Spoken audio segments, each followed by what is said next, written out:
mu by'ukuri ni icyo umuntu wanzwe abatekereza muri ako kanya? Ni iki yatekerezaga mbere ya byose, mbere yo kwinjira mu rukundo, kandi ni ibiki byari mu ntekerezo ze mu gihe yari aryohewe n'urukundo? Naba nta kazi ki mu gihe nanzwe? Umwanya wanjye, amafaranga yanjye, inshuti yanjye, ibyishimo n'umunezero wanjye, kwangirika kw'amarangamutima yanjye no kumeneka kw'amabanga yanjye. Iyi ni Ingando Online muteze amatwi. Uyu munsi tugiye kurebera hamwe bimwe mu bintu wakora cyangwa ukazirikana mu gihe wanzwe. Niba uri mu rukundo, tukwifurije amahirwe masa, kandi urukundo ni rwogere. Nawe watandukanye n'uwo mwakundanaga, uyu munsi ukaba uri kunanirwa kwakira ibyakubayeho, turakwihanganishije kandi tuguhaye ikaze muri iki kiganiro. Birasanzwe ko abantu bakundana kuko urukundo ni karemano. Urukundo ni ikintu karemano kiba muri buri umwe muri twe, ku buryo na wa muntu mubi umwe twita icyihebe nawe afite umuntu akunda, kandi nawe afite umukunda. Urukundo rusa n'indwara umuntu arwara idafite umuti cyangwa urukingo ruhoraho, ku buryo rutanga icyizere ko umuntu mwakundanye byanze bikunze ko mugomba gukundana ubuziraherezo. Abubatse bafite ingo bafite ibyago byo gutandukana nabo, abatarubaka nabo nuko. Ariko uyu munsi turibanda ku gutandukana kw'abatarubaka urugo. Mu rukundo hari igihe abantu bakundana cyane, mu gukundana kwabo ugasanga hari ibintu bitandukanye basezerana, ndetse bakeka ko amasezerano yabo azahoraho. Muri iki gihe baba bazi ko bashobora kuzabana ubuzima bwabo bwose, nyamara hari igihe urukundo rwabo rugeraho rugahagarara, akenshi biturutse kuri umwe muri bo ku mpamvu zinyuranye. Muri iki gihe bikomerera uwanzwe, kuko usanga uwafashe icyemezo cyo guhagarika urukundo ntacyo bimutwara, kuko akenshi aba afite impamvu yarabiteguye, cyangwa afite undi bakundanaga uwanzwe atabizi, agafata icyemezo cyo kwanga umwe agakunda undi. Aha wakwibaza niba icyemezo cya mbere umuntu wanzwe akwiye gufata ari ukwiheba cyangwa kugira agahinda gakabije, kwigunga, kutazongera gukunda ukundi, cyangwa kwiyambura ubuzima nk'uko bamwe bajya babigenza. Mu gutangira iki kiganiro twatangiye twibaza iki kibazo: wakora iki mu gihe wananiwe kwakira ko wanzwe? Ntabwo twasubiza iki kibazo tutabanje kuri iyi ngingo. Ku wa 8 Nzeri umwaka w'ibihumbi 2020, igisonga cya mbere cya Miss w'u Rwanda 2015 Miss Uwase Raissa Vanessa yashatse kwiyahura nyuma yo gutandukana n'umukunzi we, abuzwa na nyina n'umuvandimwe we bamubaye hafi.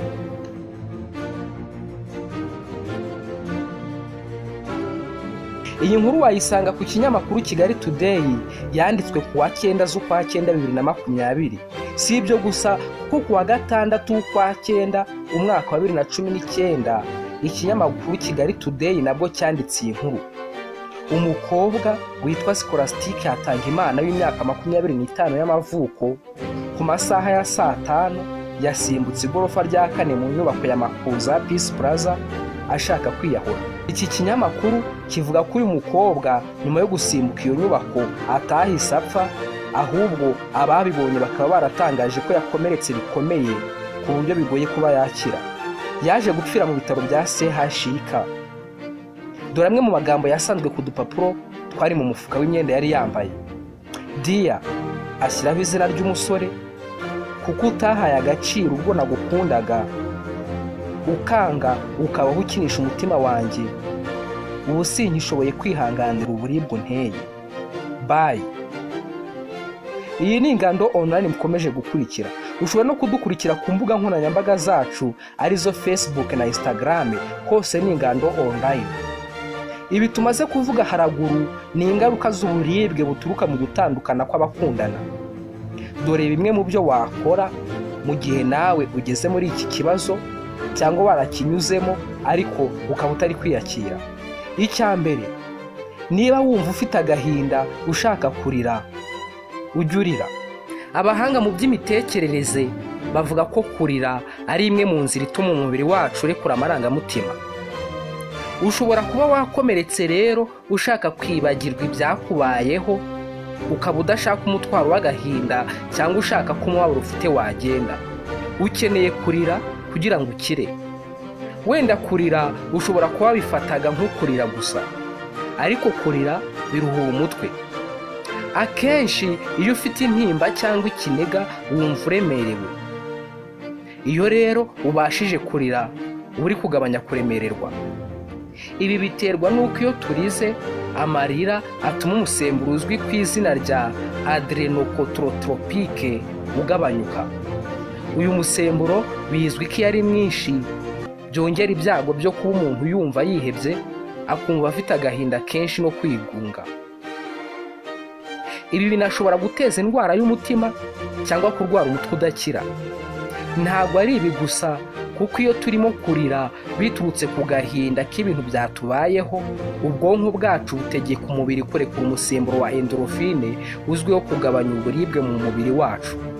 Bisa naho kurira ari nk'igikorwa cyo gutabaza ukeneye abagutabara, akaba ari muri urwo rwego ubwonko bwacu bita butegeka kurekurwa k'ubutabazi bw'umusemburo wa endorphine. Uretse kuba umusemburo urekurwa mu gihe turi kurira, unarekurwa mu gihe umuntu ari kurya cyangwa ari mu gikorwa cy'imibonano mpuzabitsina. Bisa naho umubiri ubwawo uri kukubwira ko ibyo uri gucamo ari ibintu bisanzwe, ukaguhumuriza ukoresheje uyu musemburo. Gusa icyo ukwiye kumenya, ntabwo ari byiza guhora urira nanone, kuko mu gihe uhora urira biba bigaragaza ko agahinda kawe kari kwinjira mu rundi rwego rubi cyane rushobora gukemurwa n'abahanga babyigiye.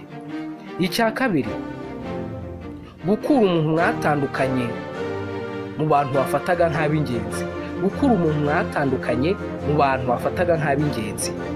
Gukura umuntu mwatandukanye mu bantu wafataga nk'ab'ingenzi mu buzima bwawe ntabwo bisobanuye ko nta kintu yakumariye, cyangwa se na nyuma yo gutandukana ko nta kintu na kimwe yakumarira. Ahubwo bivuze ko utagomba gukomeza gutekereza ko ari inshuti yawe. Abantu bose tuziranye nabo bose ntabwo bivuze ko ari inshuti zacu, ahubwo duhuzwa n'icyo duhuza. Kuba ukorana n'umuntu ku kazi ahantu runaka ntabwo bivuze ko ari inshuti yawe. Kubana n'umuntu mu gipangu kimwe, kwigana nawe, guhura nawe kenshi, ntabwo ari byo bivuze kuri inshuti ye. Ibi byose tumaze kuvuga bishobora kuba imwe mu nzira yo kubona inshuti.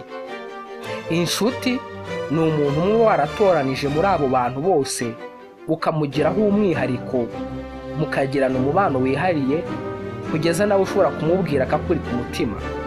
Gusa kuba bimeze gutya ntabwo bivuze ko utaganira n'abandi.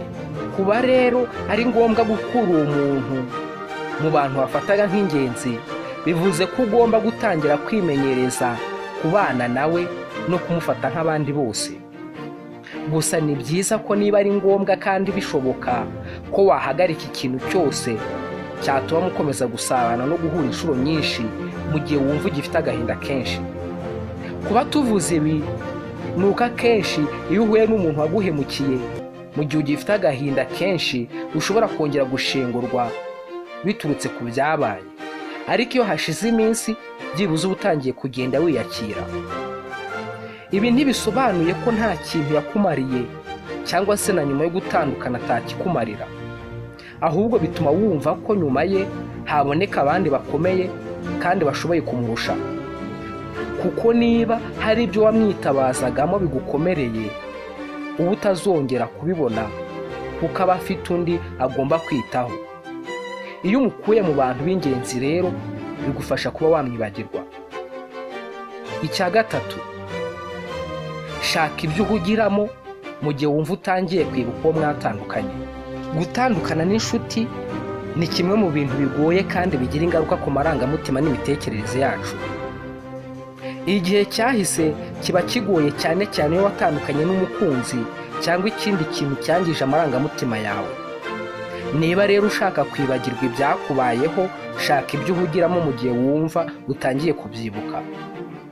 Abahanga bavuga ko niba ufashe ikintu kimwe akaba ari cyo utekereza ukagishyiraho ubwenge bwawe, icyo kintu urimo gutekereza gishobora kukwibagiza ibindi bintu byose byari biguhangayikishije mu gihe runaka.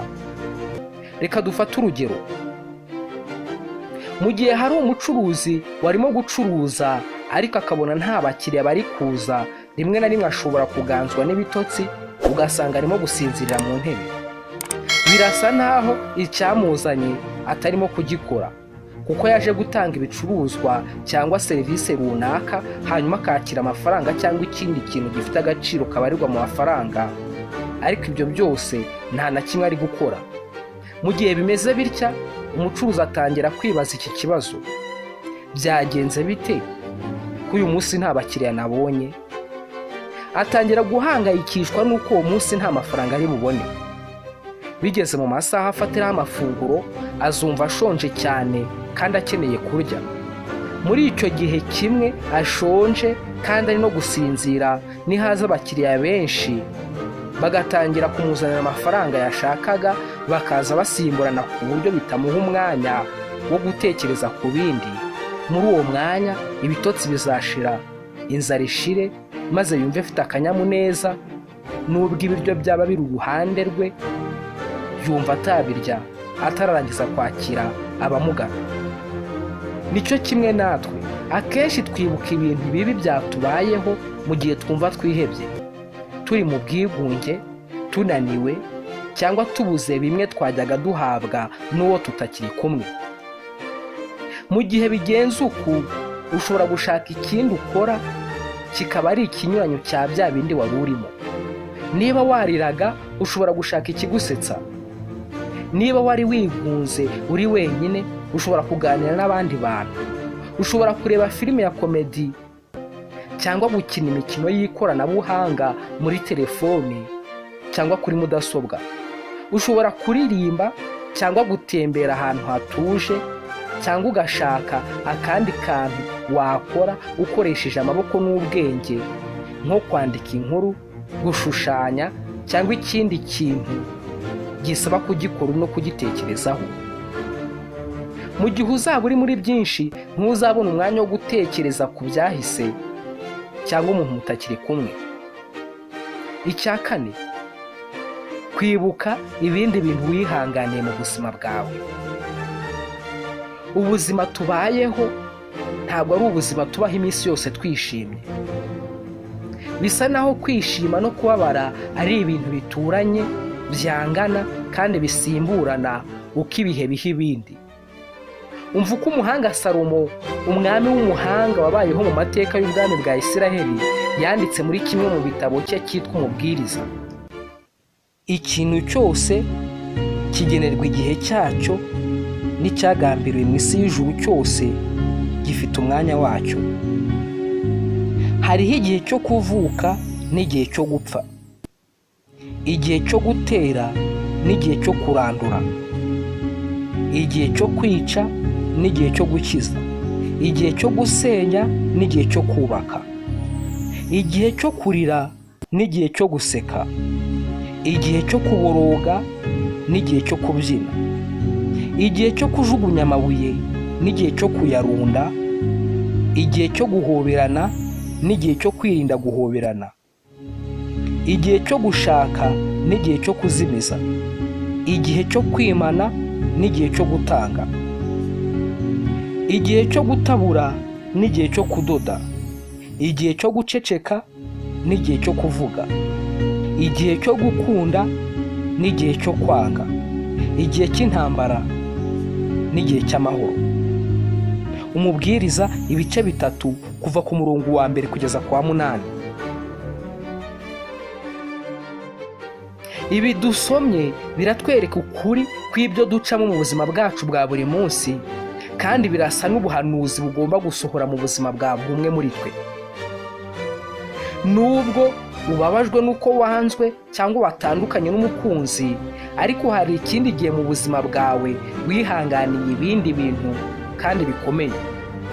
Wihanganiye gupfusha, gusonza, ubukene, kwibwa, gutukwa, kubeshyerwa, kubura umuryango, gutereranwa n'abakagufashije, kubura amafaranga y'ishuri ubwayo n'amafaranga y'ibikoresho by'ishuri n'ibindi bibabaje bitandukanye. Uretse ibi, nawe ubwawe uzi ibindi bintu wanyuzemo bikugoye kandi urabyihanganira. Ni byiza rero gusubiza amaso inyuma aho kwiheba bikagutera imbaraga zo gukomeza kubaho nk'uko waciye no mu bindi byose byakubabaje. Icya gatanu, kubwira abantu bari bazi uwo mukundana ko mwatandukanye. Rimwe na rimwe kwihererana ko watandukanye n'umukunzi wawe bishobora kuguturitsa umutima. Umunyarwanda we yaravuze ngo ujya gukira indwara arayirata. Aha rero kubibwira abandi bantu ndetse ukabibaganirizaho cyane mu bari bazi ko mukundana biragufasha, kuko bituma baguhumuriza kandi bigatuma batazajya bamukuganirizaho mu gihe muganira. Ugomba kubibwira abantu ko nta gahunda mugifitanye.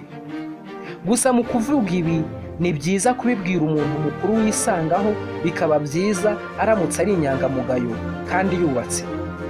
Bitari ibyo ushobora kwisanga urimo urabwira abaguseka cyangwa bagukina ku mubyimba bati yaratwanze none nawe bamwanze, cyangwa bati yantwaye umugabo none nawe baramumujyanye. Ugasanga aho gukira ibikomere baguhimbiye ibindi bintu maze ugakomereka kurushaho. Icya gatandatu, kudahubuka. Mu gutandukana n'umukunzi wawe haza abasore cyangwa abakobwa benshi, yemwe na babandi wari waranze. Aha rero ugomba kwitonda, kuko akenshi abaza bamwe baba bazanye no kugukina ku mubyimba kuko uba warabanze nawe ukaba wanzwe. Bikaba nka bya bindi bavuga ngo ushaka ihene ayishaka igihebeba. Ni ukuvuga ko utitonze bashobora kugufatirana muri ka gahinda urimo, bakagushora mu biyobyabwenge, ubusambanyi, cyangwa bakakugira inama zo kukuroha kurusha uko bakugira inama zo kugukomeza umutima.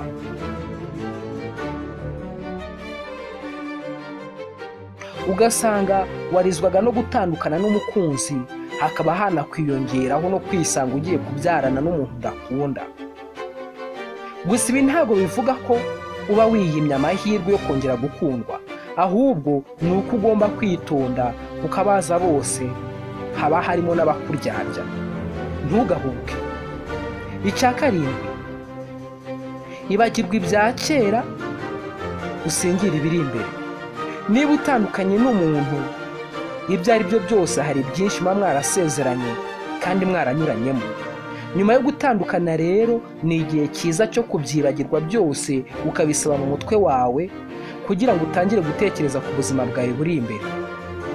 Mu gihe utabyibagiwe cyangwa ngo ureke kubitekerezaho, bishobora gutuma ujya wumva ukimukeneye ko bimwe yajyaga kugezaho bigushimisha kandi afite undi batangiranye ubuzima bushya abiha. Rimwe na rimwe hari igihe uba ukeneye kuva ku izima ukarekura. Urupapuro twandikaho mu makaye yacu ruroroshye ugereranije n'umugozi wa mushipiri cyangwa imbarasasu, bitewe n'uko byita. Ariko iyo ufashe urupapuro ukarukuba hanyuma ukarukuba ku mbarasasu, imbarasasu icikamo kabiri. Kuba wakomeza kwizirika ku mateka y'ibintu byahise ku buryo uheranwa nayo, bishobora gutuma utagera aho wakabaye ugera, ahubwo ugakomeza kubabara gusa. Ibagirwa ibya kera, utangire gutekereza ku bizaza. Icya munani, tangira ubuzima bushya. Nyuma yo kunyura muri izi nzira zose, ukeneye kongera kugira inshuti, kuko ukeneye gukira, ugashaka umuntu wakwibagiza ibyabaye. Twebwe abantu dufite ubushobozi n'ubwenge bwinshi kurusha ibindi biremwa tubana nabyo kuri uyu mubumbe dutuyeho. Ariko nta n'umwe muri twe ufite ubushobozi bwo gusubira inyuma mu bihe kugira ngo akureho cyangwa ahindure amateka y'ibyamubayeho. Ariko mu buzima tubayeho uyu munsi, dufite ubushobozi bwategura kandi bugahindura uko tuzabaho mu minsi iri imbere. Kimwe mu byemezo dufata turangije gutandukana n'abakunzi bacu ni iki: sinzongera gukunda ukundi.